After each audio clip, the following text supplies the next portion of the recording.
গাঁৱলীয়া বোৱাৰীমণি আন এটি ব্লগলৈ সকলোকে স্বাগতম জনালোঁ। লগতে ৰঙালী বিহুৰ লগ যাচিলোঁ। সকলোৰে মন প্ৰাণ সদায় ৰং ৰূপেৰে ভৰি পৰক তাৰে কামনা কৰিলোঁ। আৰু সকলোকে মোৰ সকলো শুভাকাংক্ষীক বিহুৰ নিমন্ত্ৰণ জনালোঁ। এয়া আহকচোন, আজি মই নাৰিকলৰ লাড়ু বনাইছোঁ। চুজি দি নাৰিকল লাড়ু কেনেকৈ বনাই আপোনালোকৰ ওচৰত এবাৰ শ্বেয়াৰ কৰোঁ বুলি ভাবিলোঁ। অৱশ্যে বহুতেই জানেই, তথাপিতো নজনাসকলৰ বাবে মই ভিডিঅ'টো প্ৰস্তুত কৰিছোঁ।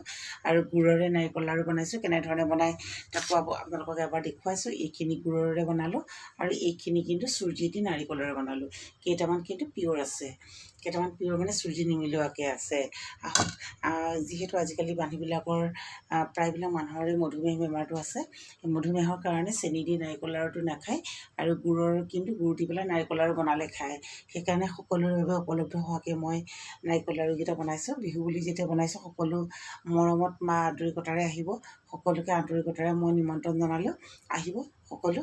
আৰু যিহেতু মই নতুন বিজনেছ আৰম্ভ কৰিছোঁ, কাপোৰৰ বিজনেছ, আৰু সকলোৰে সুবিধাৰ্থে যাতে আপোনালোকে মোক ফোন কৰি আহিবলগীয়া হ'লে, যিহেতু মই ভাৰতীয় জীৱন বীমা নিগমত কাম কৰোঁ আৰু প্ৰফেশ্যন হিচাপে সেইটোত আছোঁ।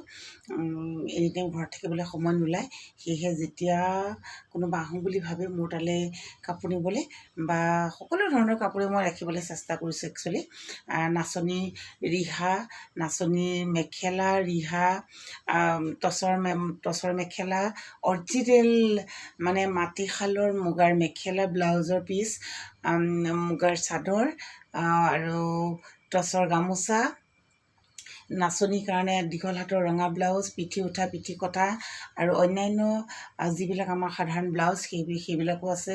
পেটিকোট ব্লাউজ, ব্ৰাপা ইত্যাদি কৰি সকলো ধৰণৰ কাপোৰ, 200 টকীয়া মেখেলা, 300 টকীয়া যোৰা কাপোৰৰ পৰা 500 টকীয়া 1000-6000 টকালৈকে সকলো ধৰণৰ বস্তু ৰাখিছোঁ। দুগদুগী, মাদুলি, জোনবিৰি, গামখাৰু সকলোবিলাক পাব।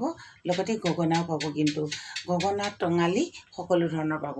গতিকে সেই কামখিনিৰ লগে লগে মই কাইলৈ গৰু বিহু, একচুৱেলি টাইমৰ অলপ অভাৱ হ'ল, সেয়েহে দেৰিয়ে হৈছে। পিঠাটো এতিয়াও বনোৱাই নাই, কাইলৈ পিঠা বনামহে। পিঠাগুড়িখিনি খুন্দি থ'লোঁ আৰু এতিয়া মই নাৰিকল লাড়ু এনেধৰণে নাৰিকল লাড়ু বনাই আছোঁ। এয়া চাওকচোন, এয়া চুজি দি নাৰিকল লাড়ু কেনেকৈ বনায়, কোনে কোনে বনাই বাৰু চাওকচোন। এয়া চুজি দি নাৰিকল লাড়ু বনালোঁ আৰু এইফালে মই এইখিনি গুড়ৰে নাৰিকল লাড়ু, গুড়ে আৰু নাৰিকলে ভাজি ল'লোঁ আৰু গুড়ৰে নাৰিকলে ভাজি পেলাই দুইখিনি একেলগে ভাজিলোঁ। যিহেতু গুড়ৰখিনি অলপ কম আছে, কম থকাৰ কাৰণে সেইখিনি সোনকালে আগতীয়াকৈ বনাই ল'লোঁ। আৰু এয়া এনেধৰণে নাৰিকল লাড়ু বনাই। আৰু এয়া চুজিখিনি মই একচুৱেলি এইপিনে চুজিখিনি লৈ লৈছোঁ আৰু এইখিনি অৱশ্যে নাৰিকল আৰু চেনি মই বনাই লৈছোঁ, নাৰিকলে চেনি গলাই ল'লোঁ আৰু তাৰপিছতে এইখিনি চুজি ছাইডত লৈ লৈছোঁ। লৈ পেলাই ইয়াৰে অলপমান এনেকৈ দি চুজিখিনি অলপ লগাইছোঁ। বেছিকৈ লগালে খাবলৈ বেয়া হ'ব আৰু মানে লাড়ুটো বেছি টান হৈ যায়। গতিকে মই এনেধৰণে অকণমান লগাই লৈ পেলাই চুজি আৰু নাৰিকলৰ লাড়ু এনেধৰণে বনালোঁ।